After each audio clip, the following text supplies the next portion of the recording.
ध्यान रखना पुत्र, भविष्य में तुम्हारा कोई भी मित्र कहे या कोई और अपने वरदानों की शक्ति का प्रयोग तब तक मत करना जब तक सच में उसकी आवश्यकता ना हो। किंतु माँ, मुझे कैसे ज्ञात होगा कि अपनी शक्ति का प्रयोग करने की आवश्यकता है भी या नहीं?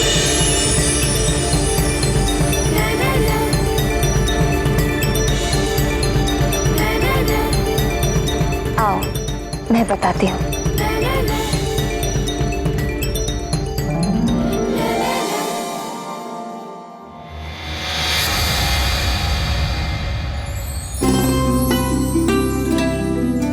हनुमान, ये शाक देख रहे हो पुत्र,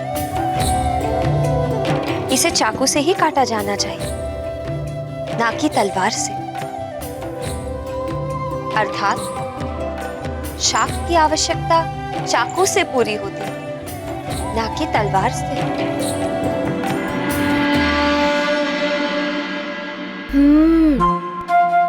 मैं सब समझ गया माँ। चलो।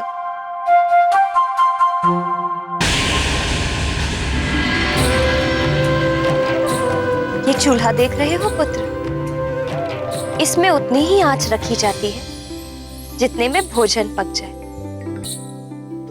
अधिक लकड़ी जलाई जाने से भोजन जल भी सकता है, और यदि कम लकड़ी जलाई गई तो भोजन पकेगा ही नहीं।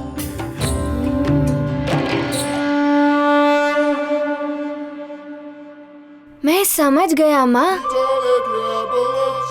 भिन्न भिन्न परिस्थिति में भिन्न भिन्न प्रकार की आवश्यकता होती है। जो काम छोटी शक्ति से हो जाए उसके लिए हमें बड़ी शक्ति का प्रयोग नहीं करना चाहिए। हाँ पुत्र, जो काम तुम सहजता से कर सकते हो उसके लिए वरदान की शक्तियों का प्रयोग करना अनुचित है। यदि किसी के प्राण संकट में हो या कोई दुर्घटना घटने वाली हो या प्रजाजन संकट में पड़ गए हो, तब तुम अपनी वरदान की शक्ति का प्रयोग करो, और वो भी उसके परिणाम के विषय में सोच विचार करके पूर्ण समझदारी के साथ।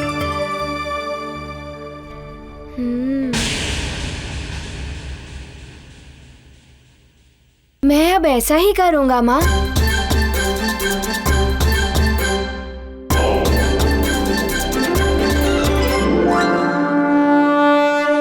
बल बला बल बल, सोच विचार करोगे हनुमान। अब मुझे तुम्हारी शक्तियां देखने के लिए कुछ बड़ा ही करना पड़ेगा। बल बला बल बल। लंकेश, अब ये कवच सिद्ध हो गया है। लंकेश, ये कवच तुम्हारी रक्षा के लिए प्रस्तुत है। इसे धारण करते ही तुम अवध्य हो जाओगे। नर और वानर कोई भी तुम्हारा वध नहीं कर सकेगा। अब ये सारा संसार तुम्हारे चरणों में होगा। इसे धारण करते ही तुम तीनों लोगों को भी धारण करने योग्य हो जाओगे।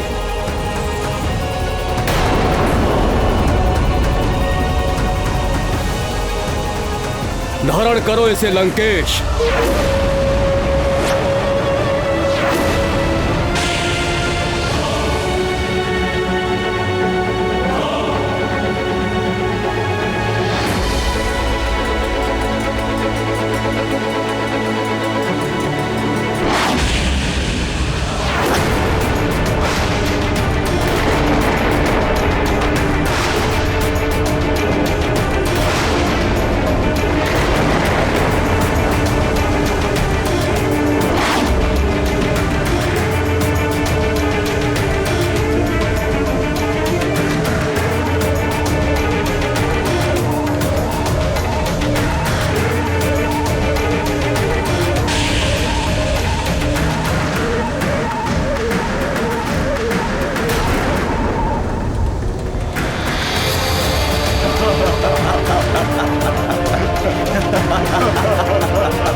अब तेरा कोई छल कपट नहीं चलेगा। चाहे तूने इस धरती के किसी भी कोने में जन्म ले लिया हो,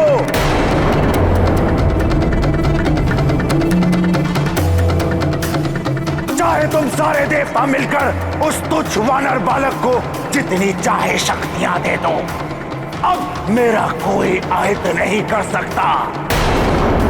मैं अजय हूं, अपराजय हूं, अवध्या हूं मैं। मुझे कोई परास्त नहीं कर सकता। सुना तूने विष्णु? मुझे कोई परास्त नहीं कर सकता।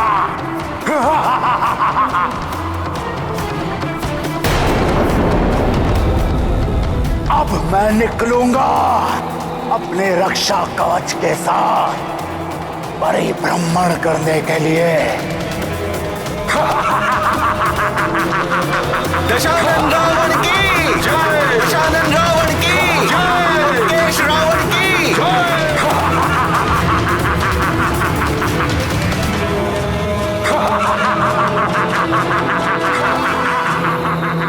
क्या कोई सदैव अपराधी रह सकता है? कुछ स्थायी नहीं है संसार में। समय परिवर्तनशील है। सब कुछ समय के अनुसार परिवर्तित होता रहता है। किंतु हां, भक्ति कभी परिवर्तित नहीं होती। भक्ति से आंतरिक शक्ति प्रबल होती है।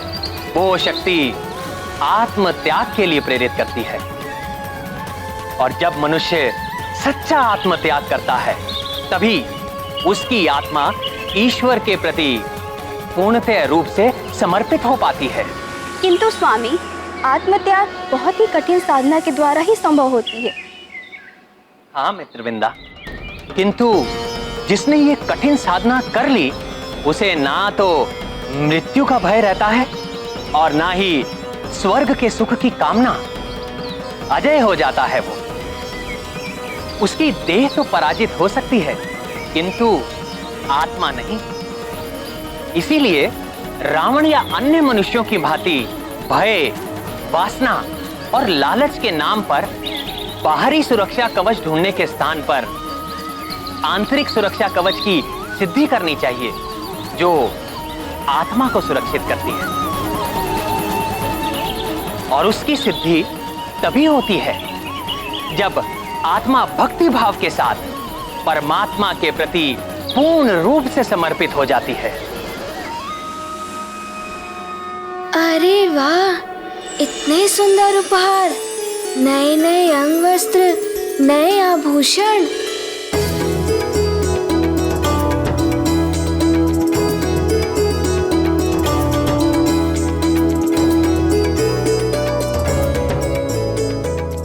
अरे वाह, कितना सुंदर है ये और कितना चमक रहा है, बिल्कुल दर्पण के भांति।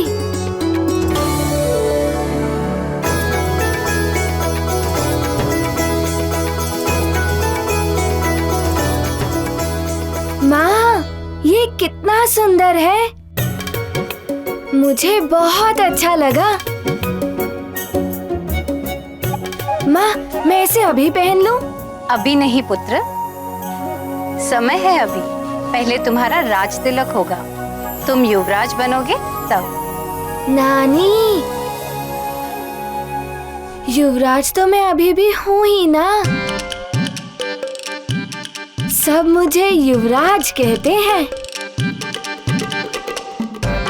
युवराज बनने के लिए उत्सव का आयोजन क्यों? पुत्र, इस उत्सव में तुम्हें विधिवत युवराज घोषित किया जाएगा और उसके बाद तुम्हारे कुछ नए कर्तव्यों का आरंभ होगा। तुम्हारे उत्तरदायित्व भी बढ़ जाएंगे। जानते हो ना, कर्तव्य और उत्तरदायित्व का अर्थ क्या होता है? हाँ नानी जी, मुझे सब ज्ञात है। चक्रासुर के समय में भी मैंने अपना उत्तरदायित्व निभाया था और ज्वालामुखी के विस्फोट के समय भी मैंने अपना कर्तव्य निभाया था। पुत्र हनुमान, वीरता और युद्ध ही कर्तव्य नहीं होते युवराज बनने के लिए। प्रजा के हित का भी ध्यान रखना होता है। रणनीति से लेकर राजनीति तक सबका ज्ञान होना आवश्यक है युवराज बनने के लिए। इतना सब कुछ? हाँ पुत्र, कृषि का प्रबंध, उद्योग और व्यापार की व्यवस्था, संगीत, साहित्य, कला, नाट्य का प्रबंधन, यही नहीं धर्म, कर्म और यज्ञ, ये सब कुछ तुम्हें सीखना और समझना होगा पुत्र।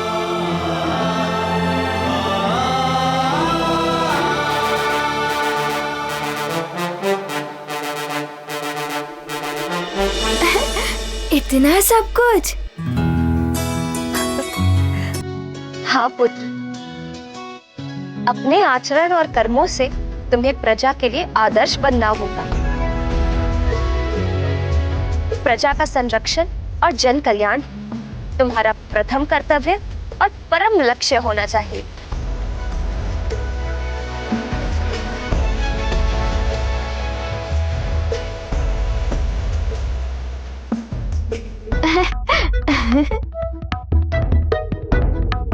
पिताश्री, मेरे राज तिलक के लिए इतने नए नए आभूषण।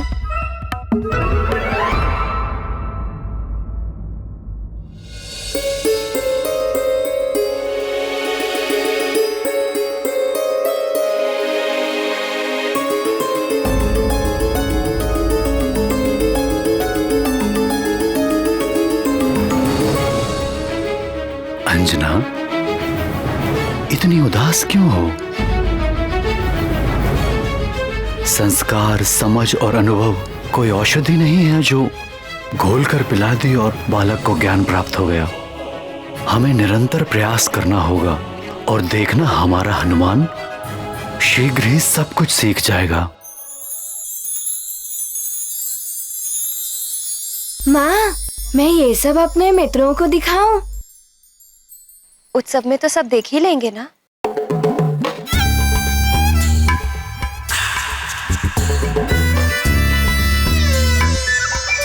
पुत्र,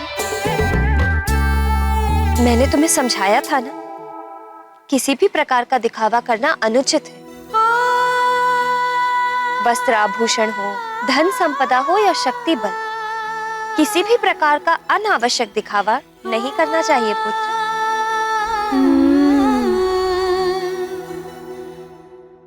मैं सब समझ गया माँ। और मुझे ये भी स्मरण है कि अपनी वरदानी शक्ति का प्रयोग तभी करना चाहिए जब सच में उनकी आवश्यकता हो।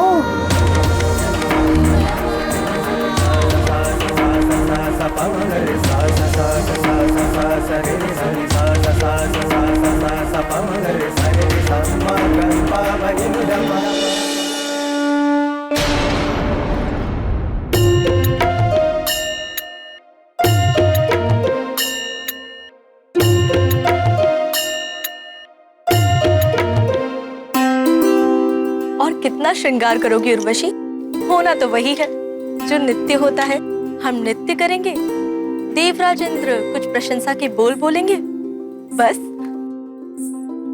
रंभा, आज उर्वशी देवराज इंद्र को अपने सौंदर्य और नृत्य से मंत्र मुक्त करने वाली है। देवियों, देवराज इंद्र ने सूचना भिजवाई है कि आज दरबार में होने वाला नृत्य स्थगित किया जाता है।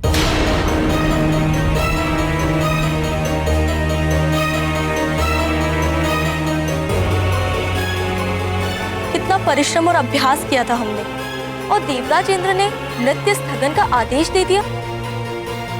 ऐसा क्यों किया देवराज इंद्र ने? मुझे तो इसकी आशंका पहले से ही थी। रावण के कारण ही देवराज खिन्न भी है। वो तो सेना तक लेकर निकल पड़े थे युद्ध करने को। हमें देवराज से भेंट करनी चाहिए। नहीं चित्रा, इस समय उनसे नृत्य आदि की बात करना अनुचित होगा। स्वर्ग की महारानी शची पधार रही हैं।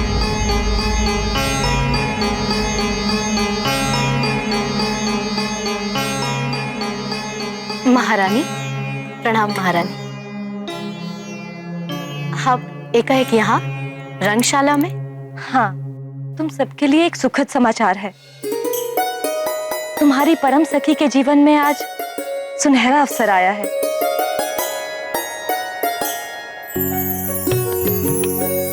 आप किस सखी की बात कर रही हैं महारानी? पुंजिक स्थला की उर्वशी, जो अब धरती लोक में हनुमान की माता अंजना है। आज अंजना के पुत्र हनुमान को अल्पायु में ही युवराज के पद पर सुशोभित किया जा रहा है। अच्छा, आज तो सचमुच ही पुंजिक स्थला अर्थात अंजना के जीवन का सबसे सुखद दिन है। हाँ उर्वशी, बड़ा ही चमत्कारी और दिव्य बालक है वो। और अंजना भी संसार की श्रेष्ठ माताओं की गणना में आ चुकी है।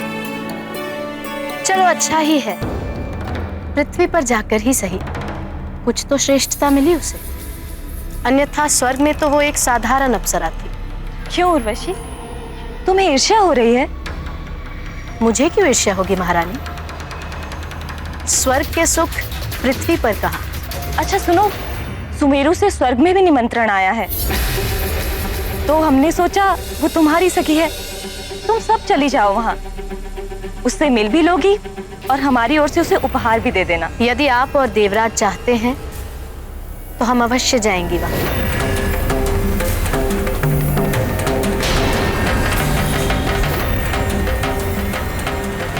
महाबली, उद्भट योद्धा पंपासर नरेश पधार रहे हैं।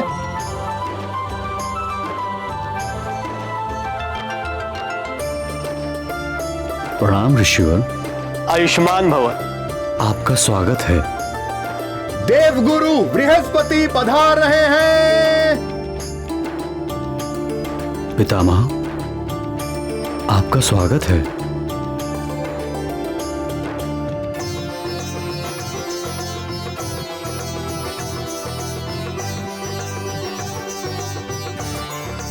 देवियों, आपका स्वागत है। कदाचित आप सब स्वर्गलोक से पधारी हैं। हाँ महाराज केसरी, मैं उर्वशी, ये चित्रा और ये रंभा, देवराज इंद्र और देवी शची इंद्रानी की ओर से हम स्वर्ग लोक से आपके पुत्र हनुमान को आशीर्वाद देने आए हैं। आसन ग्रहण कीजिए।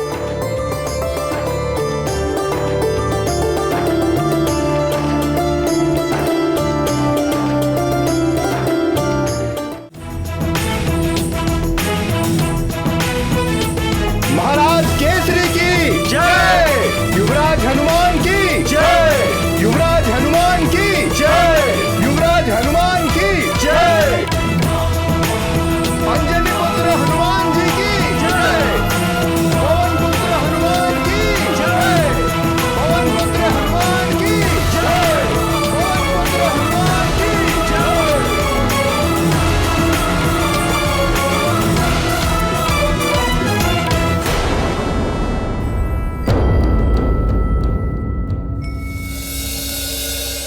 अंजना के भाग्य तो देखो, महारानी और राजमाता हो गई है यहाँ।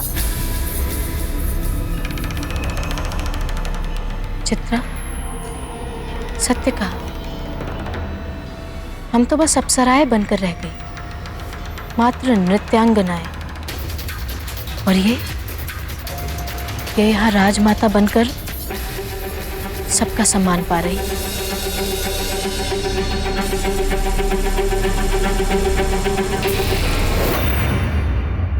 अब हमें विधान आरंभ करना चाहिए। अब युवराज अभिषेक का विधिवत श्री गणेश करते हैं। श्री गणेश,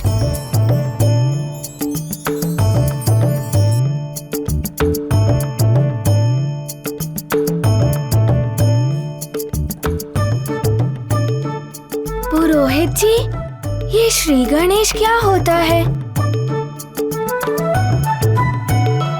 ओम अपवित्र पवित्रो वा सर्वावस्थां गतोऽपि वा यस्मरेत् पुण्डरीकाक्षं स पाप्यान्तरः शुचिः ब्रह्मा मुरारी त्रिपुरान्तकारी भानु शशि भूमिसुतो बुधश्च गुरुश्च शुक्र शनि राहु केतव सर्वे ग्रहा शांतिकरा भवेतु। सर्वमंगल मांगल्ये शिवे सर्वार्थ साधिके शरण्ये त्र्यंबके गौरी नारायणी नमोस्तुते। ओम दुग्धं समर्पयामि, ओम घृतं समर्पयामि, ओम तिलं समर्पयामि, ओम पुष्पं समर्पयामि।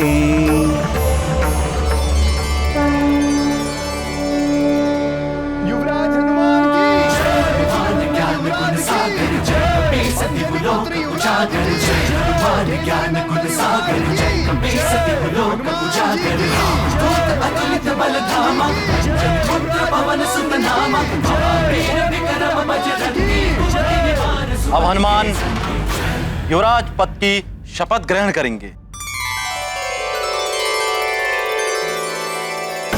हनुमान पुत्र, राजपुरोहित जी जो तुम्हें कहे तुम्हें वही दोहराना है। मैं समझ गया माँ।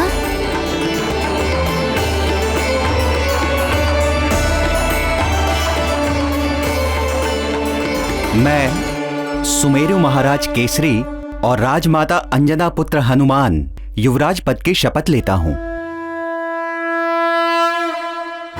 मैं सुमेरु महाराज केसरी और राजमाता अंजना पुत्र हनुमान युवराज पद की शपथ लेता हूँ।